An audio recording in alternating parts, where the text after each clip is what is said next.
It-talba għar-riżenja u l-kritika fil-konfront tal-Avukat Ġenerali hija inġusta għax ir-responsabbiltà tal-investigazzjoni ma taqax fidejh.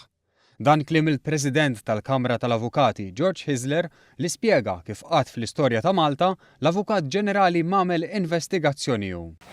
Jiġifieri, kwalsiasi talba għal riżenja tiegħu għabbażi ta' nuqqas reali jew perċepit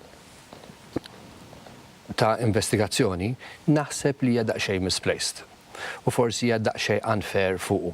Fil-waqt li ma żammx lura milli jikkritika s-sistema u s-sitwazzjoni preżenti, fil-programm In-Depth Hisler spjega kif is-sejħa biex ħatriet bħal dik tal-Avukat Ġenerali u tal-Kummissarju tal-Pulizija isiru biż-żewġ terzi tal-Kamra mhijiex prattika.